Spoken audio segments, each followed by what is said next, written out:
why volume of leads is way better than quality. Hey everybody, my name is Jennifer Waters and I am the sales and systems sensei. I actually help school owners, martial arts school owners in particular, to take their martial arts business and scale it towards 7 figures with the use of our biz ops strategy and a dojo assistant.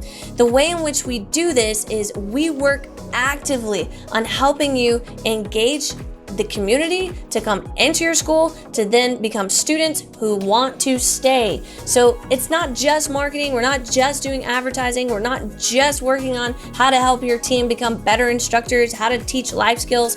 We're showing you the framework that we actually use to take our flagship school from $5,000 a month of recurring revenue to over $85,000 a month of recurring revenue, and essentially becoming a 7-figure dojo school ourselves. That was over a decade ago. We've been doing it ever since. So we wanted to just solidify all the frameworks that we used, wrap it up into a program that would serve the needs of martial arts school business owners in particular.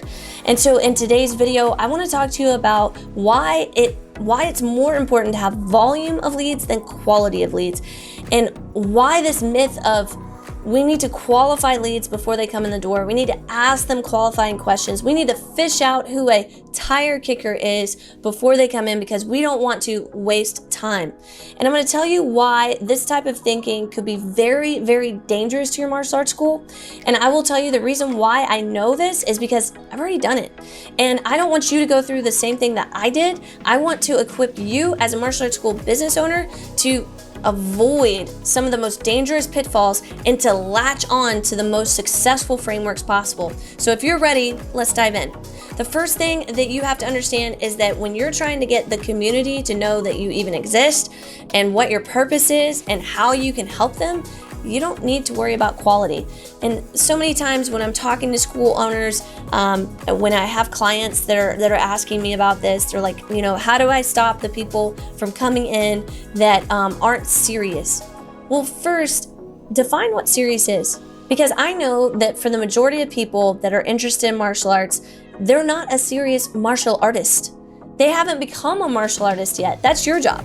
Your job is to show them that martial arts is a way of life, that your style, that the way that you teach is the best way out there. There's nobody else in your community who can do it as good as you, or can offer as many things as you can offer, or have as much expertise as you do. So to say that someone is not serious about martial arts, that would be very, very problematic because they don't typically know anything about martial arts. So how can you be serious about it if you don't know anything about it?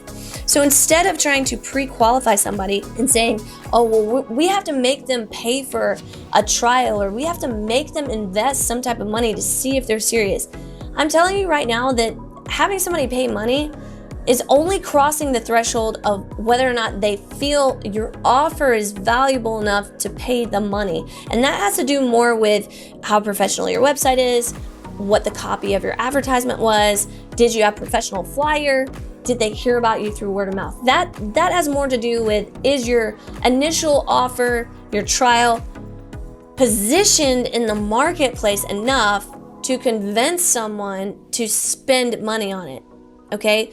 That has nothing to do with quality. I have seen, because I personally have done trials, I've done free classes, I've done months of training for a certain amount, like I've done every offer. You can see one of my other videos where I talk about all of that. And I literally have done them all the different models because I was really trying to finely tune which offer works best. And the reality is that by trying to narrow the top of the acquisition funnel too soon, you're really just eliminating the majority of people that could be coming in, that could be that diamond in the rough, that really needs your program and that has the resources to then afford your program. Every single time we try to scrub or we try to clean up the quality of the leads before they actually come in, it has bitten us in the butt inside of our flagship school. So instead of doing that, we let the qualification process be the introductory process itself. Now, what does that mean, Jennifer? You might be asking. That simply means that if you have an introductory process, which you should, and if you don't, I highly recommend you check out one of my other videos on the introductory process. But if you have an introductory process in place, this should be your way of cleaning up the funnel. The introductory process involves cleaning up the funnel. You're going to qualify whether or not they are going to be a good fit in your program. You're going to qualify whether or not they can afford it, and you're going to qualify whether or not you want to work with them. And if all those things equal to true, yes, I do want to do this, then they'll become your students if you have a good sales process, a good sales procedure.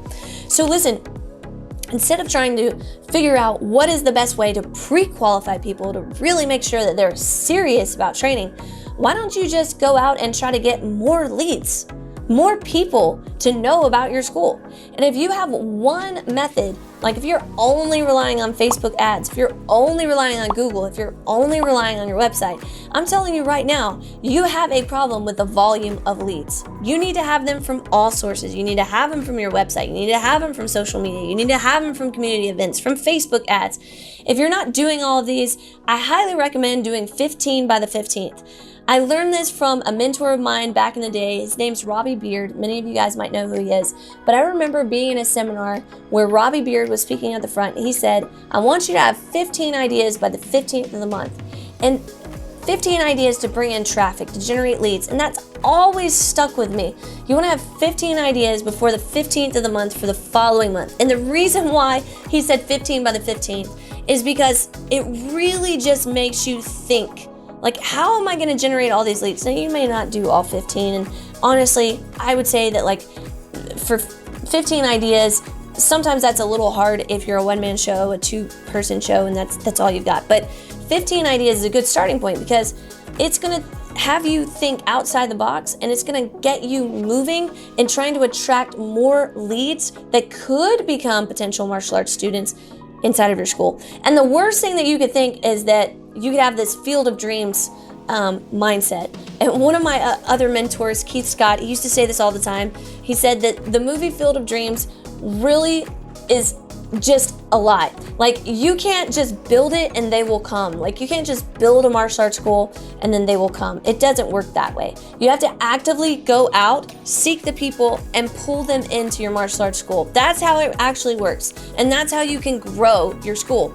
You're only going to grow by so much just by the people that you know. Like, you may do 20, 50 people, and that's going to be where you're going to be sitting, and you're going to hit a glass ceiling. If you want to get to 100, if you want to get to 150, if you want to go to 200, 300, 400, 500, etc., you've got to reach out beyond those walls. You've got to create a way in which you can pull those leads inside of your school, and that often comes from just lots of different activities and functions. We have a lot of that here on our channel, so if you haven't subscribed already, go ahead and smash that subscribe button, hit like as well, just so that this information can pass along to other martial arts school owners as well, to help them get more active in their community. And if you're getting a ton of value out of this, make sure that you let us know, comment below. We'd love to hear from you, and also on other things that you'd like to hear as well. That's super important also, that you let us know about that here on this channel. But finally, the last thing I want to tell you is, if you have more volume, more leads, the next thing that you have to have is you have to have more systems layered inside to capture those leads. This is the next bottleneck that I see a lot of school owners get. They're like, yeah, I got it, 15 by the 15th, boom, I'm doing this and I'm doing that, pop, pop, pop, pop, pop. And they go, I'm not signing up anybody, I'm gonna stop marketing because I've got so many leads, but then the quality of the lead means they're not actually coming in. No, no, no, no. It's not the quality of the lead, it's the lack of your systems. Do you have a way to actually call those people back, to text them, to tell them when your introductory lesson is available? If you don't have that set up, of course, they're not going to come in. They don't know how. It's up to you to build those things, or it's up to you to partner with someone like me and our team at 7 Figure Dojo to help you do that. But you've got to take responsibility on, I've got all of these marketing methods going on, and now I need to actually get them inside my school. And if you can do that, then you can get rid of this philosophy of, I have to have better quality leads, and you can go into the philosophy of, I need more volume of leads to reach my new student goals. Until next time, guys, be awesome.